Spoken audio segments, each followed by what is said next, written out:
my question, I guess, is, and maybe more for Meng, who knows the Chinese records, it reminded me, because I'm trying to remember,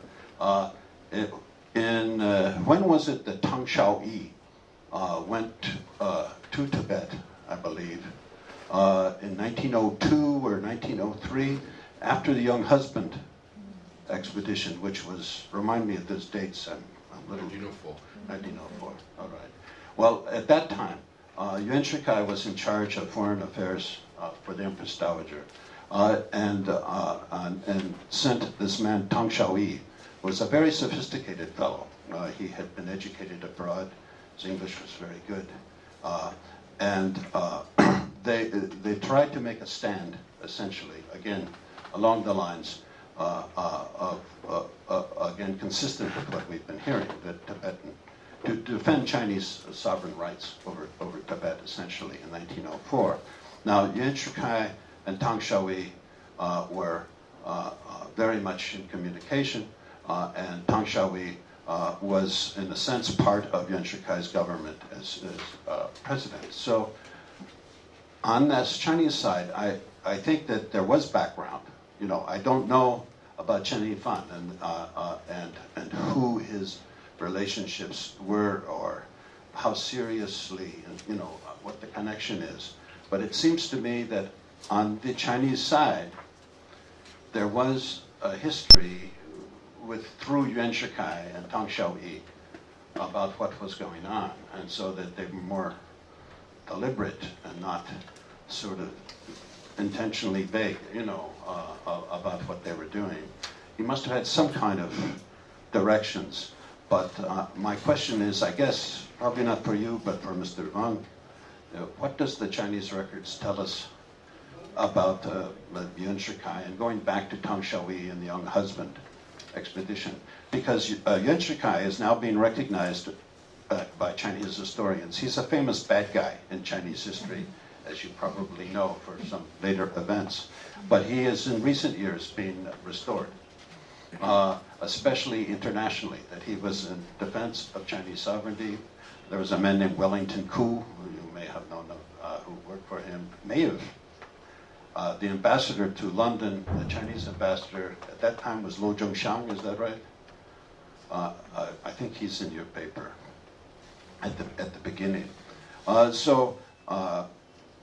Yuan Shikai was, and his people were knowledgeable about issues of Chinese sovereignty. Weak, the government was, and became much weaker after 1916, obviously. Yuan Shikai is gone, and the situation becomes much worse from a Chinese point of view.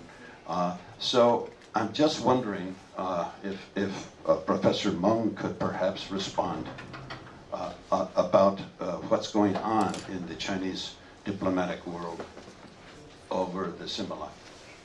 Because in your paper, you know, we're getting the British and Tibetan side in enormous detail, but the Chinese side still seems kind of a blank. Okay, I'm sorry, I talked too long.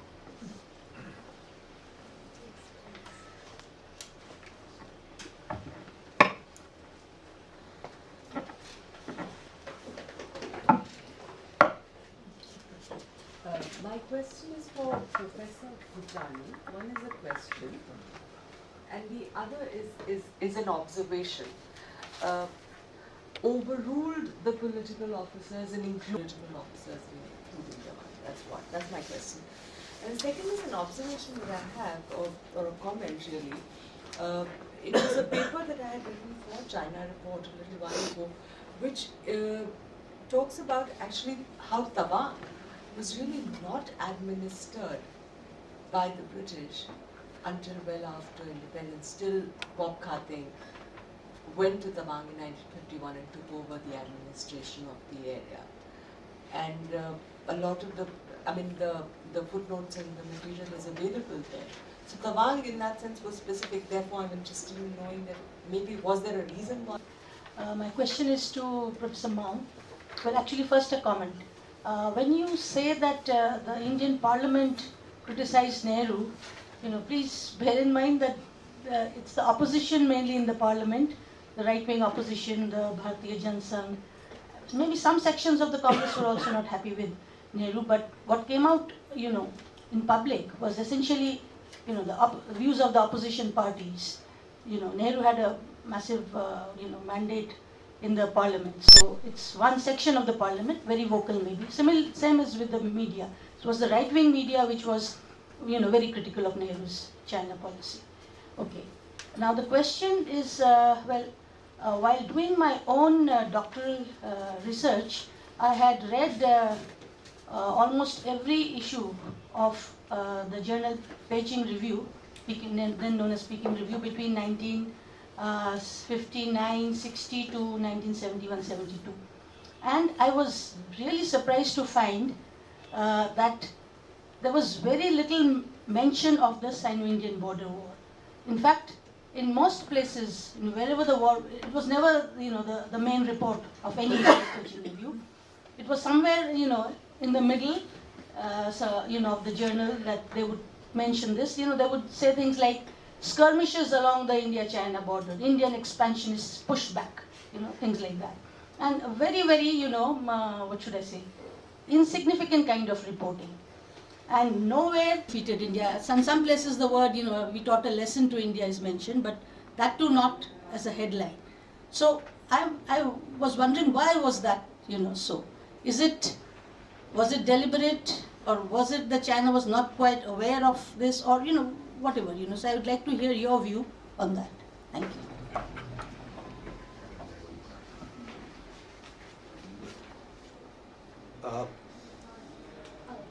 The line was, yeah, I'm sorry. It's okay, carry on. I think. Line was brought to Bumla to secure trade routes by Britishers. Because trade routes were via Bumla during that time. This may be the one of the answer which Richardson has given in his book. And number 2 point I'd like to mention about general staff recommendations, which Professor Bhutani has mentioned.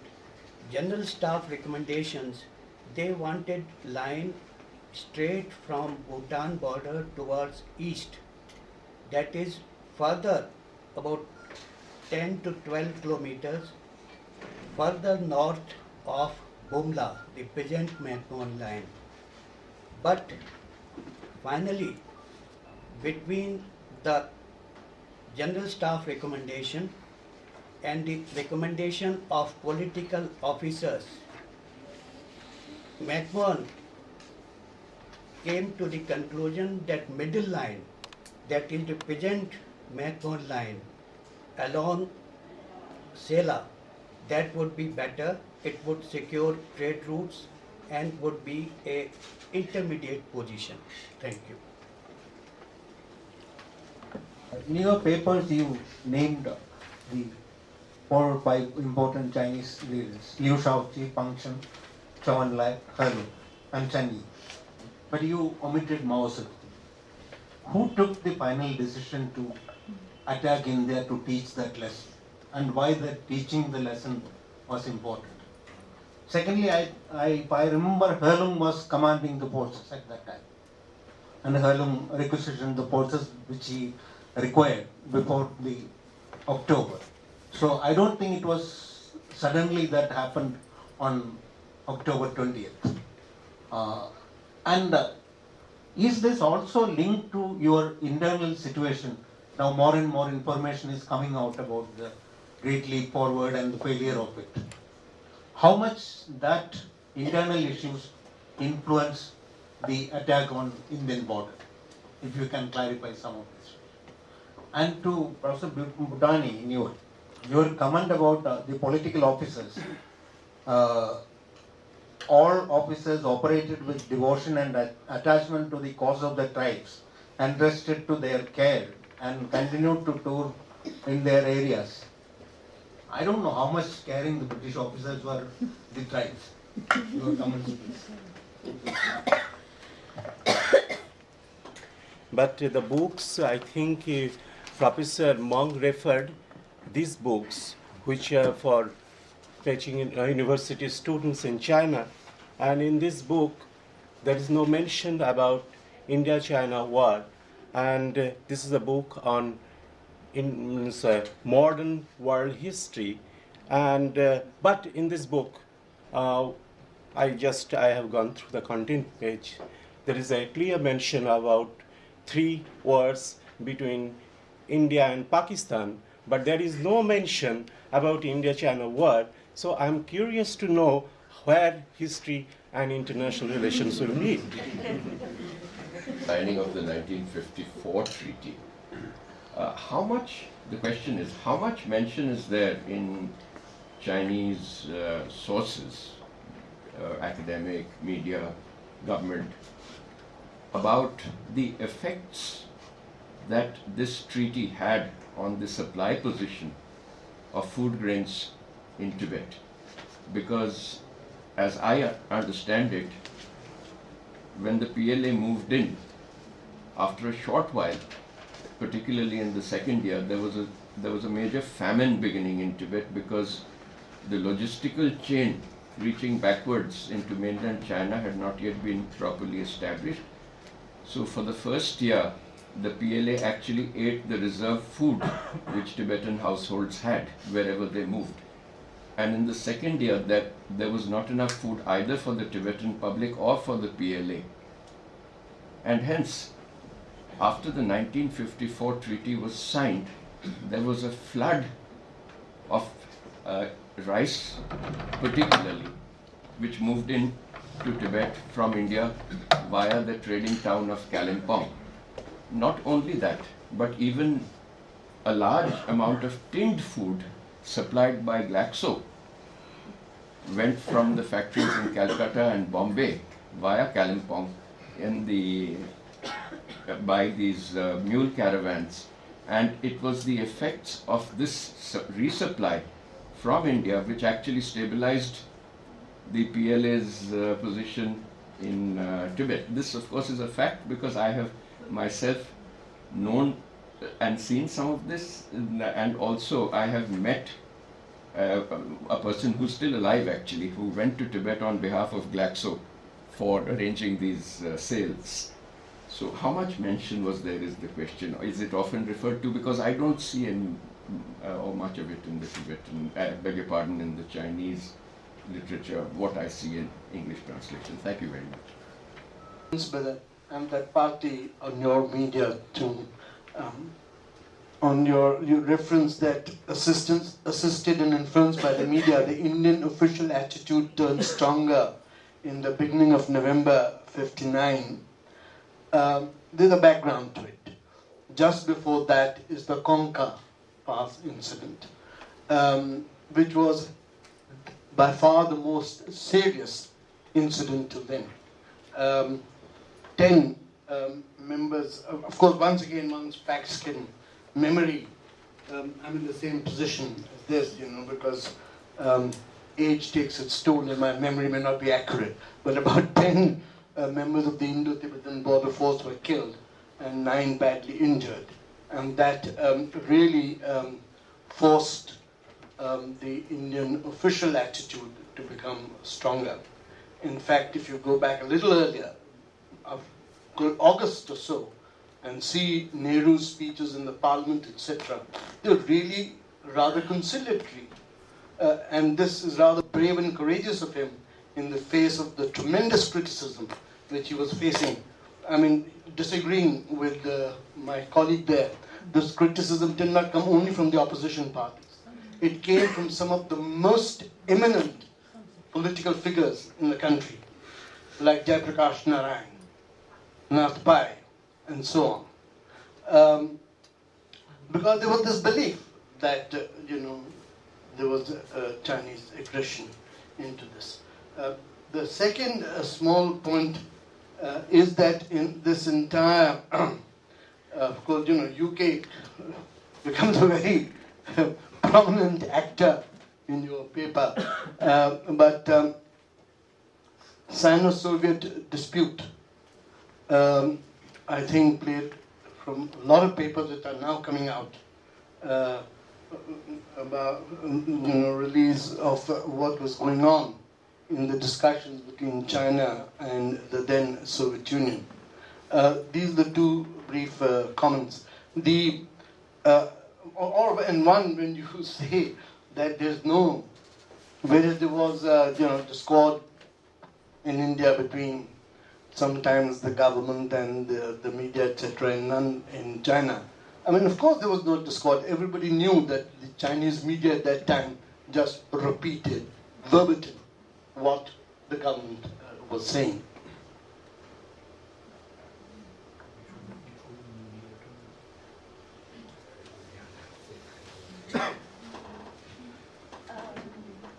Now, how about each professor respond to the questions that you received?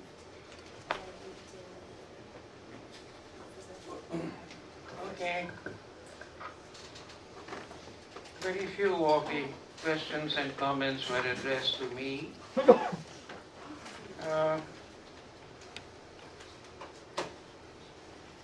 Why did McMahon depart from the recommendations of the political officers in respect of the boundary which the political officers had recommended for the Tawang area?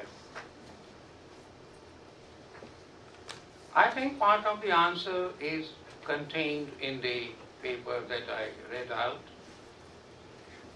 Part of that answer, therefore, is that if McMahon had accepted the recommendations of the political officers, then the boundary line would have come very close to the settled districts of Assam, like Lakhimpur, Tinsukia, etc., which were full of British-owned tea gardens at that time. The safety and security of these British investments was important. And McMahon tried to push the boundary as far north as possible away from the settled districts of Assam. I guess this must have been the main consideration in his mind, although there is nothing on record.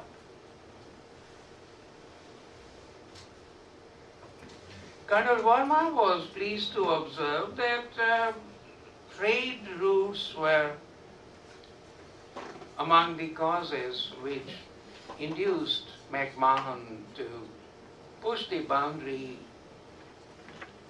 towards the north from the recommended line of the political officers. Now, this may well have been true, but I have not seen any document which says that McMahon was concerned about the trade routes. There is nothing in the proceedings of the Simla Conference.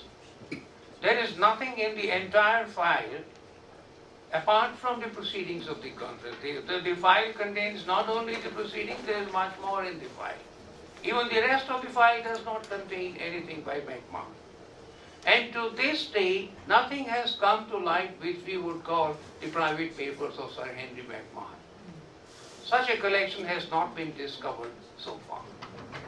So we don't know, and I do not know the basis of your observation, that McMahon pushed the boundary north because of trade routes. This is mentioned by Richardson in his book. I got the book with me. Yeah, but Richardson, what was the basis of Richardson's information? Richardson was not at the conference. He was not in touch with McMahon.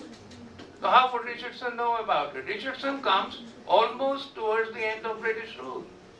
He wasn't there in 1914. How did he find out? Who told him? It may have been his guess as much as it is perhaps someone else's today. So we don't know why Richardson came to that view.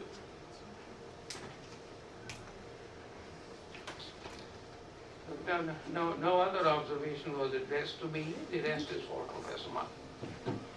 Thank you. There are much questions for me. I will try to answer. Now I will ask Zhu Dandan translate for me. 关于这个第一个就是关于第一个关于这个袁世凯的外交这个问题啊，本来是袁世凯是想派汤绍义作为代表来的，因为汤绍义呢是军人出身，要强硬一点。但是呢，麦克马洪坚决不同意。麦克马洪呢是指明要陈一凡来，因为陈一凡在英国接受的教育性情温和，所以麦克马洪就说非陈一凡来我不谈。In regard to the first question about the Tang Shaoyi's appointment to Tibet, actually initially Yuan Shikai had the plan to appoint Tang Shaoyi to as the representative, head of the representative to Tibet, but Mahong insisted to appoint Chen Yifan as a representative instead of Tang, because as I understand that Mike Mahong thought that Chen Yifan was educated in the UK, and he's got quite soft personality, so that might be the reason that he insisted Chen to come. 袁世凯也曾经想过派别人来，但是麦克马洪都不同意，只同意让陈一帆来。Yuan Shikai also had another alternative plans, but Mahong insisted on Chen. 陈一帆自己不想来，所以呢，他企图让袁世凯给他筹集20万两白银作为费用。他以为这个是很困难的事情，但是袁世凯最后真给他凑了20万，所以陈一帆才来参加谈判。Yeah, Chen Yifan did not want to be involved, so he insisted to get I think 200,000 liang silver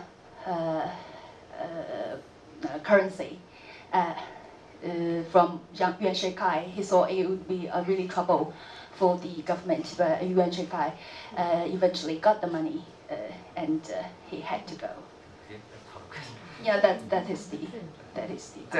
在回答其他问题之前呢，就我想跟那个Bhutani教授刚才谈的那个问题啊，再讲几句，就是我看到这个档案的问题，就这个问题讲几句啊。Let me, before I respond to other questions, let me to respond to Bhutani's presentation on certain issues, because after reading your paper and the documents, I really have something to communicate with you and others. 也可能我跟Bhutani教授看到的这个档案不一样。我在英国国家档案看到的关于麦克马洪线的原始档案，有些地方跟那个Bhutani教授讲的是不一样的。Well, maybe we had different access to to the historical documents and archives. In regard to Mahong line, what I've read in British archives, actually the content of the thing is different from that you've written in your paper. 这个主要就是陈一帆的他这个拼写不一样。这个我看到的档案里边的陈是 CHIN。Not CHEN， 宜呢是 Y not I。The spelling of Chen Yifan is different from what you've presented in your paper. Chen is CHEN, IN, and Fan is Y. The first. 这是一样的，It's IYI, right? 对，CHINYVAN 是一样的。就其他的东西呢，我再讲几句。我这个 paper 里边讲，我说这个问题呢是英国人的一个 trap， 是一个陷阱，我就稍微再讲几句啊。Well, I have a few more words to say about the Mahong line, because in my view that this is a trap from the British side. 就在这个现在我们都讲到，就是陈一范签就是签字了，这个是没有疑问的。现在关键是陈一范签的是哪个文本？所以陈一范签字签的是这个 draft， 是那个草签的，没有问题。刚才我讲的这个就是这个 final convention， 它是没有签字的，而且在这个草签的协议上，这个 provision 也是不一样的。Well, now there's no doubt that Chen Yifan had signed to a draft of the convention. But what I really want to emphasize that in the final version of the convention, that Chen did not sign, and even in the first draft convention. And the draft convention, the signature. Okay, just let it go. 这个首先呢，这个麦克马洪线呢是在14年的4月份搞定的，而西姆拉协定是在7月份搞定的，就是这个正式的文本要比这个草签的协议呢要晚3个月。Mahon Line was completed. The talks of it have been completed on April 1914, but the Simla Convention, the final version of it, was completed on July 14, 1914. That is to say, there are 3 months gap between the two events. 在这个比较早的这个草约里边呢，这个草约里边规定呢，就是西藏是中国的一部分。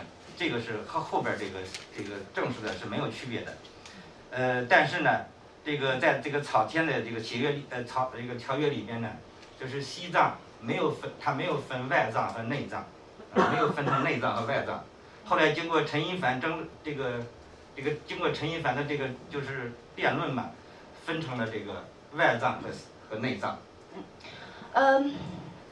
In the early draft,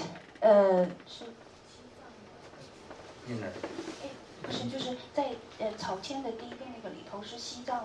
西藏是作为一个整体，只是提到这西藏没有分外藏和内藏。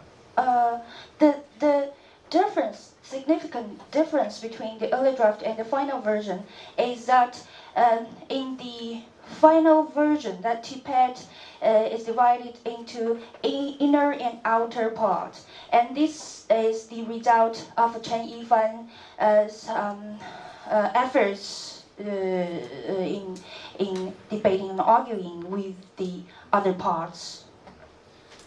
后来在这个条约里规定啊，就是说，这个西藏政府对外藏拥有官吏任命及一切权利，中国政府和英国政府均不得干预。这是他是讲的外藏，但最早的时候是西藏政府拥有任命这个官吏及一切权利，后边呢就是中英政府都不得干预，就是把这个西藏分成了外藏，他只对外藏拥有这个权利。Yeah, and then this led to the finished content in the final version, saying that the Tibetan government, is that correct? Government has the right to appoint officials and hold the rest of the political the rights over outer Tibet, and both of the British, Chinese and British governments has no right to intervene. So this is a really difference that made final draft. 另外我刚才讲过，这个条约里就讲了西藏是中国的一部分，后边又讲到西藏和周边的边界予以维持。是最后的这个。最后这个。In the final version, it says that Tibet is one part of China, and also stated that the border lines between Tibet and other neighboring states should be maintained. 所以这里边就是它就暗含了对前面的麦克马洪线也要维持。That is to say, this also implies that McMahon line of the early draft should be maintained as the same. 就陈一范在草约上签字的时候，刚才我讲过，经过陈一范的争取呢，有一个 provision， 就是说只要三方签字了，就表明认可。有一个什么 provision？ 只要三方。陈一范after his signing up of the early draft, he debated, argued with the other sides, and 我没有理解你的中文。In the draft convention, there is a provision, other than articles, that the three parts signed in token of the acceptance. But in the final convention, the provision changed. The three parts sign and seal in token of the acceptance. So in the draft convention, there was the signature of Chen Yifan. But in the final convention, neither the signature nor the stamp of Chinese government. That's the difference. That's the difference. 所以就是现在就是说我刚才讲到的就是说，因为这两个文本不一样，如果我们主要是强调后边这个文本，别人强调第一个。